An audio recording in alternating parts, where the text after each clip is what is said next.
자, 마음 AI 보도록 하겠습니다. 일단 기존 세 거래일 연속으로 하락이 나왔었어. 그거에 대한 반발 매수세라고 보기에는 상당히 약한 흐름이었는데, 일단은 아마도 금요일 날이었기도 하고 미장 휴장, 그리고 금요일 저녁에 미국장 또한 조기 휴장으로 인한 이슈, 그런 걸로 인한 눈치 보기, 그런 심리가, 관망 심리가 좀 적용된 거라고 보시면 돼요. 일단 AI 쪽에서는 새로운 이슈라고 할 만한 게 바로 이 AGI 소식인데요. 이거는 일단은 오픈 AI에서 새로 발표를 했다라기보다는 내부 고발이라고 한 겁니다. 이 기술인데 기존 AI와의 차별점, 이런 게 좀 있다라고 합니다. 기존의 AI라고 하면은 원래 뭐 글쓰기라든지 그림 그리기라든지 표본들이 굉장히 많은 것들 있잖아요. 그런 것들을 좀 빅데이터식으로 개념을 쌓아가지고 유사하게 사람을 따라하는 그런 느낌이었다라고 하면은, 이 AGI라는 거는 정말 사람처럼 사고를 하고 자가학습을 하고, 정말 영화에 나오는 그 터미네이터에 나오는 인공지능 있잖아요. 사람들을 뭐 없애야 된다라는 그런 게 정말 가능할지도 모르는 그런 기술입니다. 그래서 위험성에 대해 논의를 막 하고 있는데, 결과적으로 시장에서는 이거를 AI 기술 발전 측면으로 좀 받아들여가지고 강하게 상승해준 감이 있어요. 일단은 이제 기존 AI 기업의 숙제라고 할 만한 것들은 이 AGI를 최대한 억제를 하면서 어떻게 사람의 삶에 좋은 쪽으로 발전이 될 건지, 그런 부분으로 좀 집중을 해야 될 걸로 보이고요. 나중에는 그런 걸로 판가름이 나겠지만, 주가가 뭐 당장은 뭐 요것 때문에 주가가 어떤 식으로 흘러갈 거다라고 보기는 좀 어려워요. 그냥 단발성 재료라고 보시면 됩니다. 사실 이 AI를 끌어올릴 만한 재료는 기존에 있었. 이거에 대한 유료 서비스, 이게 이용자가 폭주를 해가지고 가입 제한을 만들 정도였잖아요. 그리고 그 이후에 곧 발표되는 T4 터보, 이거에 대한 기대 심리, 이게 조금 다가와질수록 다시 부각받으면서 상방 압력을 받을 거예요. 지금은 국내 시장은 특히나 신규주 이쪽으로 힘이 쏠리는 그런 상황이기 때문에 기존 테마들은 어떻게 보면 힘을 좀 많이 못 쓰는 그런 상황입니다. 거의 횡보 아니면은 박스권 흐름, 그게 다예요. 그래서 추세적인 상승을 이끌어내지 못하고 있는데, 아마도 이제 금리 인하라든지 그런 게 본격적으로 일어나거나 아니면 AI 쪽에서 이런 부분이 좀 더 부각을 받는다라고 하면은 결국에는 올라가 줄 거고, 특히나 이 AI 분야는 조금 이따가 제가 자세히 설명드리긴 하겠지만, 이 M7, 미국의 M7, 이 매그니피센트 7이라고 뭐 테슬라, 엔비디아 이런 굵직한 빅테크 기업들, 그런 기업들이 굉장히 집중을 하고 있는 분야이기 때문에 이 테마성이 다분하다고 하더라도 분명히 이 박스 구간, 현 시장의 신규주 쏠림, 이런 구간에 오히려 여기서 매물 소화로 거친 뒤에 나중에 상승해 줄 수 있는 그런 흐름을 보일 거라고 보고 있습니다. 지금은 사실상 당장 올라가길 기대하기에는 무리가 있어요. 그 정도로 지금 국내 시장 상황은 그다지 좋지가 않은 상황입니다. 하지만 이 AI 쪽은 24년도 이때도 계속 시장의 주목을 받으면서 올라가 줄 섹터니까요. 뭐 당장 여기서 못 올라가고 꺾이고 그런다고 해서 실망할 필요. 지금 시장의 대부분의 종목들이 다 이래요. 지금 급등해주는 것들을 금방 빠지는 것들이 대부분이고요. 차라리 이렇게 섹터 괜찮은 것들 길게 보는 게 낫습니다. 최대한 추격 매수도 자제하고 느긋한 마음으로 관망세를 가지고 그런 식으로 대응을 하는 게 가장 좋아요. 자, 아침에 시간이 없으신 분들을 위해 장 전에 당일 부각 모멘텀, 그리고 시세 분출 종목 매일 아침에 구독자분들께 보내드리고 있습니다. 자, 쓰잘데기 없는 이 정크 가짜 정보들 다 필터링 거친 뒤에 정제된 정보들이고요. 당일 부각 이슈들로만 정리해서 보내드립니다. 자, 시장에는 한 가지 진리가 있어요. 아무리 초특급 악재가 터져도 막 해가 서쪽에서 뜬다고 하더라도 이 아침에 시장이 개장을 했을 때 반드시 튀어오르는 종목은 항상 존재해요. 그래서 이러한 특성 때문에 장초 개장 시간 1시간 동안만 매매를 하고 나머지 시장은 관망을 하시는 분들도 상당히 많으시죠. 근데 만약 내가 스윙이나 장투를 지향한다고 해도 이 가장 활발한 시간, 개장 후 1시간대를 놓치는 거는 합리적인 투자 관점에서 보면 너무나도 아까운 일이에요. 자, 장 초반에는 뭐 기본 수급, 세력의 움직임, 전일 모멘텀 등등 다양한 요인들, 그중 단일 요인만 가지고도 이 수익 구간을 충분히 내주는 일이 허다하죠. 나중에 빠지는 건 둘째 치고요. 그런데 이 개개인이 수많은 종목, 이 시장에 상장된 종목이 얼마나 많이 있습니까? 그 많은 종목에서 이러한 요소들을 다 파악하려고 막 분석을 해서 수익을 잡아내기는 상당히 난이도가 있어요. 이 단적인 예로 이 시장의 정보 재료라고 할 만한 것들이 날마다 아침에 보면 수도 없이 많이 쏟아져 있어요. 그래서 그 개별 재료들의 높고 낮음, 중요도, 이게 앞으로 주가에 어떻게 적용될 건지 개인이 파악하는 거 사실 불가능에 가깝다라는 거. 물론 경력이 쌓이신 분들은 가능하겠죠. 하지만 모두 다 그런 건 아니지 않습니까? 혼자 분석을 하려 한다면 본업이 있어가지고 시간이 부족할 수 있고, 앞서 말씀드린 것처럼 이 시장 경험 분석이 부족해서 그로 인해 재료 해석에 대한 미숙도 있을 수 있고, 아무튼 이 황금 같은 시간에 안 그래도 변수를 줄여야 될 시간에 자잘한 변수가 오히려 추가가 된다는 거. 자, 제가 왜 이런 말을 이렇게 장황하게 하느냐? 제가 다 제공하겠다는 거예요. 저랑 제 팀이 날마다 추리고 추린 당일 모멘텀, 그리고 당일에 부각될 만한 알짜 정보들을요, 당연히 가짜 찌라시 같은 건 알아서 걸러드리겠죠. 요즘 같은 정보 과잉 시대인 만큼 제대로 걸러야 하잖아요.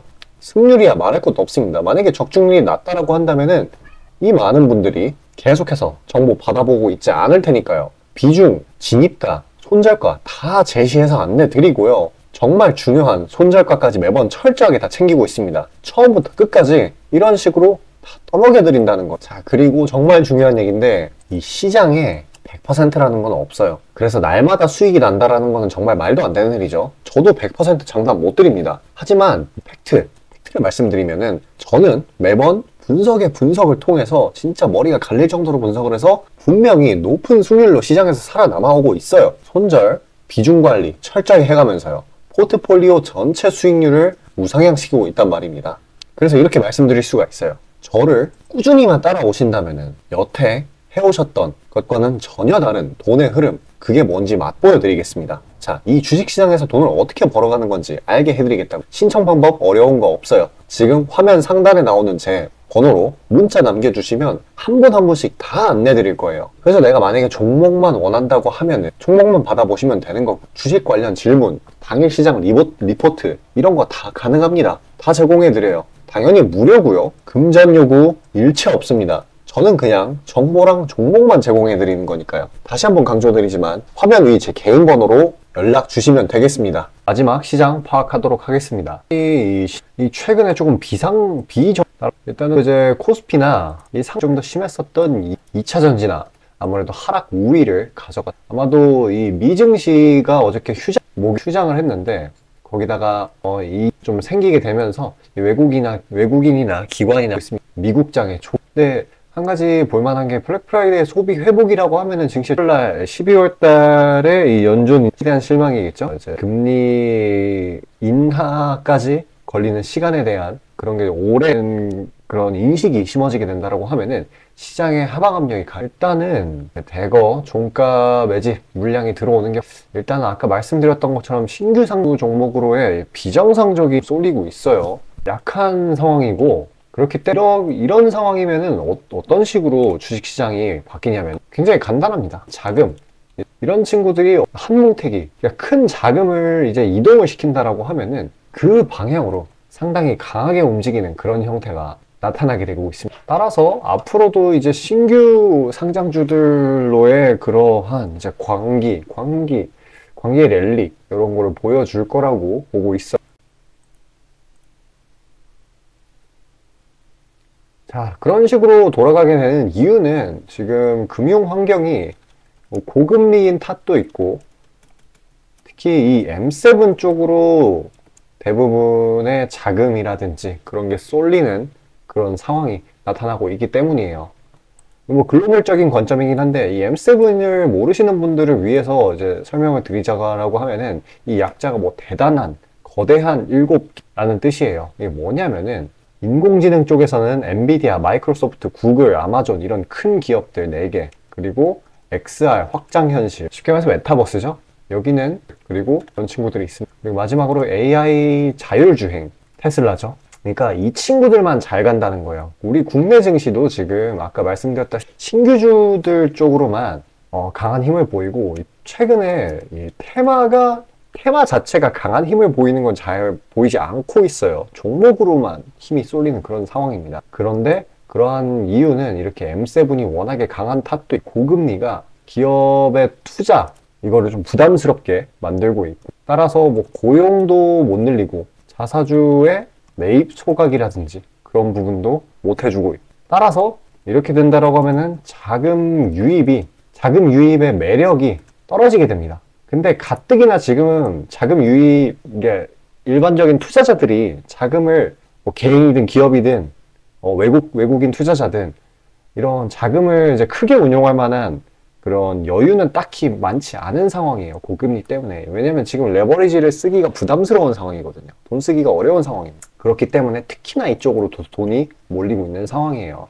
뭐 엔비디아, 마이크로소프트, 구글, 아마존, 애플, 메타, 테슬라 이런 쪽으로요. 결과적으로 이 M7이라는 친구들은 다 내노라 하는 빅테크 기업, 큰 기업, 최근에 올해 굉장한 상승세를 맛본 그런 종목들이죠. 근데 이 친구들은 다른 기업들이 못한 투자라든지 고용이라든지 자사주 매입 소각이라든지 배당이라든지 이런 걸 꾸준히 하고 있습니다. 그래서 앞으로도 계속 자금이 이쪽으로 유입이 돼가지고 상승이 될 거다. 엔비디아 같은 경우에는 지금 AI 쪽 장난이 아니죠. 계속해서 이슈가 생겨나고 있는 그런 상황이기 때문에 앞으로도 계속 갈 거라는 거. 그러면은 우리가 지금 국내 시장에서 해야 될 만한 일이 뭐가 있을까요? 테마 잘 나오는 거 그때그때 잡아가지고 그걸로 좀 차익 실현을 봐야 되나? 아니면은 신규주들 상장하는 거 따라가야 되나? 이거 따라가는 거 좀 부담이 있어요. 내가 저가에 들어간 게 아니라고 하면은. 왜냐하면 그냥 마치 공식처럼 올라가요. 이 신규주들이 올라가는 그런 흐름이. 그리고 이 테마라든지 기존에 있던 친구들은 어떤 식이냐면은 횡보 아니면은 찔끔 올랐다가 그대로 주주룩 빠지고, 이게 무한 반복되고 있는 그런 상황이에요. 그러니까 뭔가 새로운 돈이 들어와서 유지가 돼야 되는데, 아니면은 세력들이라든지 외국인이라든지 기관이라든지 그런 애들도 안 팔아야 되는데 걔네들도 팔아버립니다. 그러면은 우리는 뭐 특히나 개인 투자자들의 경우에는 이렇게 던져버리는 매물 아니면은 이런 추격 매수에 따라 들어가서 손해를 봐버리는 그런 경우의 수가 굉장히 커지죠. 그러면은 곰곰이 생각을 해가지고 최대한 신규주 탑승은 자제를 하고 이러한 이 M7 관련주들, 이 친구들의 밸류 사이클의 하위 단계에 있는 그런 밸류가 굉장히 튼튼한 종목들 어쩔 수가 없어요. 지금 시장 상황은 이거는 24년도까지도 이렇게 흘러갈 거예요. 아마도 24년도까지도. 그래서 이 친구들의 밸류 사이클의 하위 단계에 있는 종목들을 상대적으로 저가 부분에 있다라면 그거를 매입을 해주는 게 가장 좋은 방법일 겁니다. 어차피 이 시장이라는 거는 차트를 보세요. 이런 원래 올랐다 내려갔다 이렇게 반복을 하는 거예요. 그래서 이런 구간에 괜히 할 필요가 없다. 지금은 오히려 올라가는 구간이기 때문에 난이도가 더 어렵죠. 언제 이게 또 꺾일지 모르니까요. 그래서 지금은 좀 밸류 부담이 있더라도 아까 제가 말씀드렸던 세븐 관련주들, 얘네들이 저가에 눌려있을 매수를 하는 게 현명하다라고.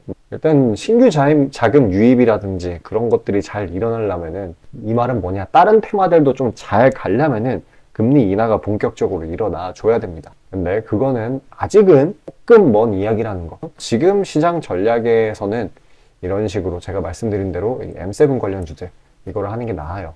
그거를 저가에 매집해서 당장 수익을 보려고 하기보다는, 당장 수익을 보려면 모멘텀이 굉장히 괜찮은 종목들 아주 빠르게 스캘핑으로 빠르게 치고 나와야 되는데, 그게 안 되시는 분들도 좀 그 종목을 따로 추려내기는 굉장히 어려우니까요. 물론 제가 추려낸 거 따로 보내드리고 있기는 합니다. 모멘텀들 받아보시는 방법은 화면 상단 위에 보이시는 저 번호로, 개인 번호로 숫자 5 보내주시면 돼요. 근데 만약에 그게 아니라고 한다라고 하면은 이렇게 M7 관련주들을 주시는 게 굉장히 현명할 겁니다.